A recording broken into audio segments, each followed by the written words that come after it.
કરી રહ્યું છે, સીધા જઈએ. તો ગુજરાત દરિયા ખાતે દિલ્હીમાં એને ડિલિવરી લેવા માટે એક કાવતરૂનો પર્દાફાશ કરવામાં આવેલું છે, જેમાં ગુજરાતના એટીએસના અધિકારી, વરિષ્ઠ અધિકારીઓ, ઇન્ડિયન કોસ્ટગાર્ડના અધિકારીઓ એને સંયુક્ત ઓપરેશનથી અમારા જે અધિકારીઓ પોલીસ ઇન્સ્પેક્ટર JM પટેલ અને બાકીના જે અધિકારીઓ છે એમની ટીમને બાતમીને આધારે જે સૂચના મળેલી છે કે એક બોટ બ્રાઝિલથી થઈને લેટિન અમેરિકાથી થઈ, મેક્સિકો થઈ, US થઈ અને છેલ્લે કરાચી થઈને મુન્દ્રા તરફ આઉટર એન્કરેજમાં ઊભા રહેવાની છે અને એમાં એક કોકેનનો મોટો જથ્થો આવવાનો છે.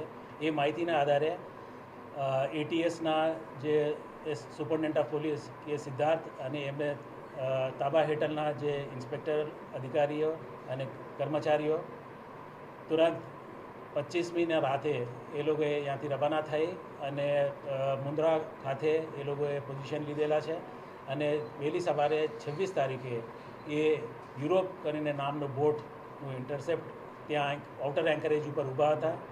એમને આઈડેન્ટિફાઈ કરી અને એમાં જઈ એને તપાસ કરવામાં આવેલું છે. એમાં ઇન્ડિયન કોસ્ટગાર્ડના અધિકારીઓ, કર્મચારીઓને સંયુક્ત ઓપરેશન થયેલું છે અને એમાં જે બે સંદિગ્ધ ઇસમો છે જેમનું નામ નિગિન્ટે નસરોજ જુમાને તથા જુમા નસીર ઉમર, એ બે વ્યક્તિઓ જે નાઇજીરિયન ટેન્ઝેનિયાના છે, એ લોકોએ આ બોટમાં એ માલ લાવવાના હતા અને એની ડિલિવરી જે દિલ્હીમાં રહેતા બે ઇસમો, એમના નામ કેલ્વિન ચુકુવામા અને બાયરુંગે જેમ્સ, એ ટાન્ઝેનિયા અને યુગાન્ડાના નેશનલ છે, એ લોકોને ડિલિવરી કરવાના હતા.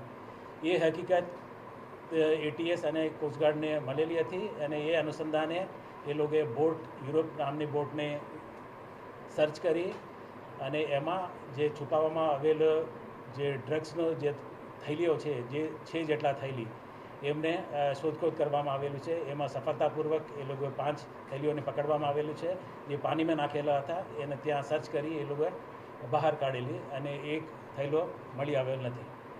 અને જે થેલીઓમાં જે વસ્તુઓ મળી છે એમની પૃથ્થકરણ કરવામાં આવેલી છે. એમાં પ્રાથમિક દૃષ્ટિએ કોકેન હોવાનું જાણકારી મળેલું છે અને એ અનુસંધાને લગભગ 115 જેટલા પેકેટો રિકવર કરવામાં આવેલી છે. એની કુલ વજન 118 કિલો જેટલા છે અને એની કિંમત દરેક સ્ટ્રીટ વેલ્યુ જે કોકેનનું છે 1 કિલોનો 10 કરોડ રૂપિયા જેટલું છે.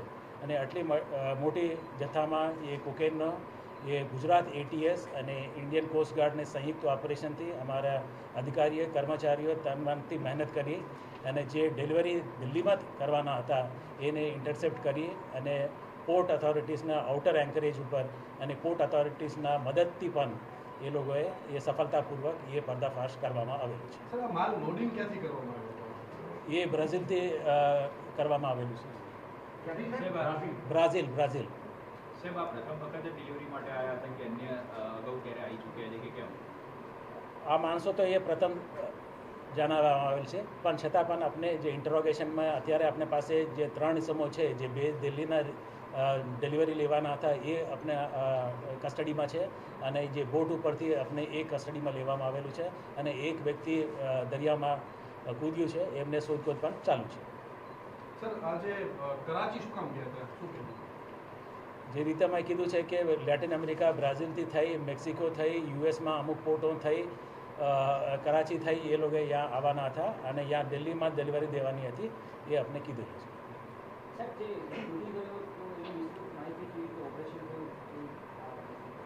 એને શોધખોળ ચાલુ છે. એ બેસિકલી એ સ્ટીમ મોટર રૂમમાં એક કર્મચારી છે, એ ત્યાં કોકેનનો જથ્થો સંતાડેલા હતા અને એ પોલીસ અને કોસ્ટગાર્ડની જોઈ એ દરિયામાં કૂદી ગયો છે. એને શોધખોળ આપણે ચાલુ છે અને ઇન્ટરોગેશન જ્યાં જે આવશે એ આપણે દિલ્હીથી આગળ ક્યાં જવાનું હતું?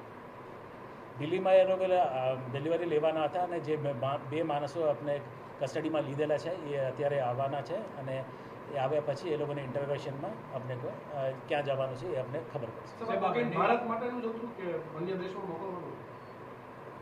જે ડિલિવરી લેવાના હતા એ લોકોને ઇન્ટરોગેશન થાય તો પછી એ ક્યાં જવાનું હતું એ આપણે ખબર પડશે. સાહેબ, આ દિલ્હીમાં જે બે વ્યક્તિ રહે છે એ કેટલા સમયથી ત્યાં રહેતા હતા, કઈ રીતે રહેતા હતા, એનું બેકગ્રાઉન્ડ શું કંઈ જાણવા મળ્યું છે? એ દિલ્હીમાં એ દ્વારકા વિસ્તારમાં રહેતા હતા અને વધુ માહિતી આપણે ઇન્ટરોગેશન પછી જ આપણે ખબર પડશે. અચ્છા સર, આ પોલ ઉપર ધક્કો આવ્યા ત્યારે કેવી રીતે બહાર કાઢવાના હતા? કોઈ અન્ય માલની આડમાં બહાર કાઢવાના, કેવી રીતે બહાર કાઢવાના? એ લોકો ત્યાં પોર્ટ આઉટર એન્કરેજ ઉપર છે ત્યાંથી એ લોકો બહાર કાઢવાના હતા અને એ ડિલિવરી દિલ્હીમાં પહોંચાડવાના હતા. અને એ આપણે જે દિલ્હીના જે ડિલિવરી લેવાના હતા એ લોકોને આપણે પૂછપરછ કરશું તો આપણે ખબર પડશે કે કયા પોર્ટ ઉપર ઉતરવાના થશે? એ આઉટર એન્કરેજ ઉપર જ આપણા લેવાના હતા. એ નાની બોટમાં કંઈ બીજી જગ્યા પર લઈ જઈ અને ડિલિવરી કંઈ આપવાની હતી. તો આગળ સાહેબ આપણે તપાસ શું કરીશું આમાં?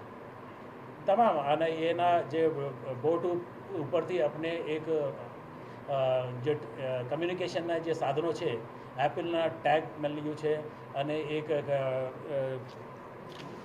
જે કમ્યુનિકેશન સેટેલાઇટ ફોનનો પણ આપણે અમુક વસ્તુઓ મળેલી છે એ પણ બધી આપણે એન્ક્રિપ્ટથી ડિક્રિપ્ટ કરશું તો આના પરથી આપણે ખબર પડશે કે ક્યાં કોને સાથે એ સંપર્કમાં હતા, ક્યાં જવાનું હતું, કોને સાથે વાતચીત કરી, ક્યાં ડિલિવરી આપવાનું હતું, એ બધું આપણે ઇન્ટ્રોગેશનમાં અને ઇન્વેસ્ટિગેશનમાં ખબર પડશે. મુખ્ય આરોપી કોણ કહી શકાય છે? આપણી પ્રાથમિક તપાસમાં કંઈ જાણવા મળે છે મુખ્ય આરોપી કોણ? મુખ્ય આરોપી એ છે કે જે લાવ્યો છે અને જેને આપવાનું હતું એ અત્યારે મુખ્ય આરોપી છે અને પછી ઇન્ટ્રોગેશનમાં આપણે ખબર પડશે. આ ગેંગનું કંઈ નામ છે ખરું છે? ઇન્ટરનેશનલ ગેંગનું કંઈ નામ? અત્યારે કંઈ નામ Is this a cargo ship and which flag was it flying? નથી. એ કાર્ગો શિપ અને સાયપ્રસની ફ્લેગની હતી.